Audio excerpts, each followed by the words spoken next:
I asked the question, how many of you, one of the worst things that ever happened turns out to be one of the best things? Everybody raised their hand. So that means in the moment, what our judgment on a situation is typically wrong. I do not perceive my own best interest. And in the course, he says, in no situation do you ever know what your own best interest is. He's like, in any situation, you and I never know. He goes, but you could be taught what's in your own best interest. And that's the function of the Holy Spirit. So the judgment is, I don't know how to look on this. That's how we relinquish judgment. I don't know how to look on this. Please, you show me how to look on this. Let me use this situation as a means for healing rather than as to use it as a weapon for attack. Now, there's all kinds of assessments in the world. This is what I found is almost a distinction between an assessment and a judgment. Judgment has like, this is fundamentally wrong. Like there's sin and condemnation and grievances attached to it. So if I don't like someone, that's a judgment.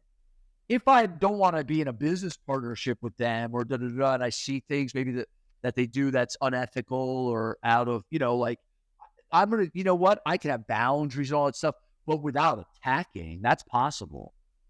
That's definitely possible. I just don't want to attack any part of the dream. Because if you attack which is what a judgment is, it's an attack on saying this is not good. It should be different.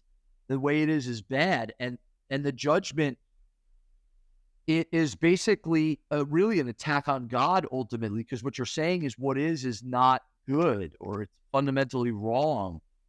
And who is in any position to actually, if you start to see everything is for the atonement and that the sole responsibility of the miracle worker is to accept the atonement for themselves, then everything can be used for that.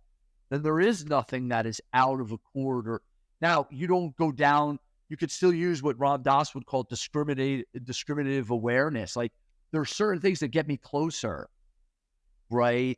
Like I'm not going to go to a strip club and party and go like, oh, God's here. Like that's the ego can use anything for separation. That's why we have to ask, what is this for? What am I using this for? Everything in our life. And we start to realize that we're in no position to judge. Judgment is our arrogance. And the people who judge, you look at their lives. Like if your friend, look at their lives, like they suffer tremendously for it. It's like playing with the sharp-edged children's toys and there's blood all over. And they just keep doing it. Who would do that if they realized what they were doing? So it's not that we should relinquish judgment.